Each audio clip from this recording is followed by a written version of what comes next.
So hello people and மாக்கிஸ், அதாவது நாம் டெலிகிராமை ஃப்ரீக்வெண்ட்டாக யூஸ் பண்ணுவோம். நிறைய ஒரு இன்ஃபர்மேஷனாக இருக்கட்டும், ஒரு மூவி டவுன்லோட் பண்ணுற விஷயமா இருக்கட்டும், நிறைய டெலிகிராமில் பண்ணுவோம். ஆனால் டெலிகிராமில் இப்போது மிகவும் ஒரு மோசமான மோசடிகள்லாம் நடந்துட்டுருக்கு.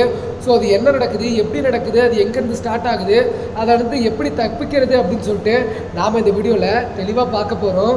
ஸோ எல்லோரும் வாங்க இந்த வீடியோக்குள்ளார போகலாம். Let's get into this video.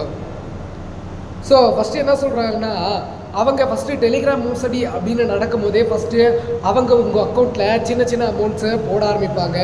தென் அவங்க ரொம்ப பெரிய பெரிய அமௌண்ட்ஸாக அதுக்கப்புறம் கேட்க ஆரம்பிப்பாங்க அப்படின்னு சொல்கிறாங்க. அதெல்லாம் என்னென்னா, ஃபஸ்ட்டு அவங்க வரும்போது இந்த மாதிரி ஸ்மால் டாஸ்க், அதாவது இந்த லிங்க்கில் போய் லைக் பண்ணுங்கள், ஷேர் பண்ணுங்கள், சப்ஸ்கிரைப் பண்ணுங்கள் அப்படின்னு சொல்லிட்டு, போஸ்டர் லைக் பண்ணுங்கள் அப்படின்னு சொல்லிட்டு ரொம்ப சின்ன சின்ன டாஸ்க் எல்லாம் பண்ண சொல்லுவாங்க. அதுக்கப்புறம் என்ன பண்ணுவாங்கன்னா, அதெல்லாம் பண்ணதுக்கப்புறம் ஒரு சின்ன சின்ன அமௌண்ட்டெல்லாம் வந்து நம்மளுடைய அக்கௌண்ட்டில் வந்து கிரெடிட் ஆக ஆரம்பிக்கும். அதுக்கப்புறம் நம்ம அதை நம்பி ஓகே இவ்வளோ அமௌண்ட்டெல்லாம் கிரெடிட் ஆகுது அப்படின்னு சொல்லிட்டு நம்ம இன்னும் பெரிய அமௌண்ட்டாக கொடுத்து அதுக்கப்புறம் அவங்க இன்னும் 2-3 டாஸ்க்கை பண்ண சொல்லுவாங்க. அப்படி பண்ணாலும் இன்னும் நீங்கள் டாஸ்க் பண்ணுங்கள் அப்படின்னு சொல்லிட்டு நிறைய குரூப்ஸில் அவங்க லிங்க் பண்ணி விட்ருவாங்க.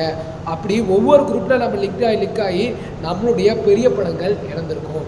ஸோ இது யாரை பெருசாக டார்கெட் பண்ணி வராங்க அப்படின்னா, ஸோ 18 ஏஜில் இருக்கவங்களோ 25 ஏஜில் இருக்கவங்களோ கிடையாது, மேக்ஸிமம் 30 ஏஜில் இருக்கவங்க அப்படின்ற ஒரு செட் ஆஃப் ஆடியன்ஸை கவர் பண்ணி தான் வராங்க. ஏன்னா அவங்க தான் ஒரு ஜாபில் இருப்பாங்க, அவங்க இந்த மாதிரி ஸ்கேமர்னாலும் பெருசாக யாருக்கிட்டையும் சொல்ல மாட்டாங்க. அப்படின்றதுனால இந்த 30+ ஏஜ் பீப்புள்கிட்ட இவங்க அதிகமாக செய்கிறாங்க.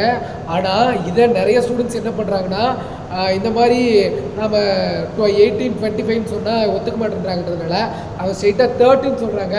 அப்படி சொல்லியும் அவங்க பணத்தை நிறைய விதமாக ஏமாத்துறாங்க. ஸோ இதெல்லாம் என்ன சொல்கிறேன்னா, இந்த மாதிரி ஸ்கேம்ஸ்லேருந்து நீங்கள் ரொம்பவே அவேராகவும் கேர்ஃபுல்லாகவும் இருங்க. ஸோ இந்த ஸ்கேமெல்லாம் மோஸ்ட்டாக எங்கேருந்து ஆரம்பிக்குதுன்னா, கொல்கத்தா, பீகார், பாகிஸ்தான் அப்படின்னு சொல்லிட்டு நிறைய விஷயங்களில் நிறைய நாடுகள்லேருந்து ஆரம்பிக்குது. அதுவும் பாகிஸ்தானில் நிறைய இல்லீகல் ஆப்பாக இருக்கட்டும், நிறைய அவங்களுடைய லாஸ் ரொம்பவே புவராக இருக்கும். அதனால் ஈஸியாக பாகிஸ்தானில் இருக்க ஸ்கேமும் அதிகமாக பண்ணுவாங்க. அதே போல் கொல்கத்தா, பீகார்லேயும் நிறைய நார்த் இந்தியன் பீப்புள்ஸ் இருக்கிறதுனால அவங்களையும் ஈஸியாக ஸ்கேம் பண்ணுறதுக்காட்டி தமிழ்நாடு பீப்புள்ஸாக இருக்கட்டும், தெலுங்குல, கேரளா, கர்நாடகா அப்படின்னு சொல்லிட்டு நிறைய செட் ஆஃப் ஆடியன்ஸை ஃபோக்கஸ் பண்ணி வராங்க. ஸோ இந்த ஸ்கேமர்ஸை நம்ம எப்படி ஃபைன் பண்ணுறது அப்படின்னா, ஃபஸ்ட்டு அவங்க பார்ட் டைம் ஜாப்னு சொல்லிட்டு உள்ளே வருவாங்க. ஸோ அப்படி வரும்போது அவங்க உங்களுடைய பர்சனல் இன்ஃபர்மேஷனை கொடுப்பாங்க. ஸோ நீங்கள் அப்படி பர்சனல் இன்ஃபர்மேஷனை கண்டிப்பாக கொடுத்துடாதீங்க. Just ignore the messages. அதாவது அவங்க அப்படி மெசேஜ் பண்ணும்போது நீங்கள் டைரெக்டாகவே அவாய்ட் பண்ணிடுங்கன்னு நான் சொல்லிடுவேன். அதாவது மெனி ஆஃப் த ஃப்ரெண்ட்ஸ், அதாவது என்னுடைய ஃப்ரெண்ட்ஸு நிறையவே இந்த மாதிரி விஷயத்தில் ஏமாற்றி நிறைய பணத்தை 1000, 2000, 10,000, 20,000 கணக்கில் லாஸ் பண்ணியிருக்காங்க. எனக்கு தெரிஞ்ச வரைக்கும் 1 lakh, 2 lakh, 3 lakhன்ற மாதிரி நிறைய ஃப்ரெண்ட்ஸ் எல்லாம் ஏமாந்துருக்காங்கன்னே சொல்லலாம். நீங்கள் சப்போஸ் நீங்கள் உங்களுடைய if you give your identity to someone பர்சன்ஸ்னால் நீங்கள் அவங்கள கண்டிப்பாக ரெஸ்ட்ரிக்ட் பண்ணிருங்கன்னு நான் சொல்லுவேன். ஏன்னா அவங்கக்கிட்ட கண்டிப்பாக தப்பி தவறி அவங்களுடைய டீட்டெயில்ஸை கொடுத்துருந்துங்க. கண்டிப்பாக நீங்கள் உங்களுடைய சைபர் செக்யூரிட்டி ஆஃபீஸில் நீங்கள் கண்டிப்பாக தெரியப்படுத்துங்க அப்படின்னு சொல்லிட்டு இந்த வீடியோவில் இருந்து லீவ் ஆக்கிறேன். தேங்க்யூ.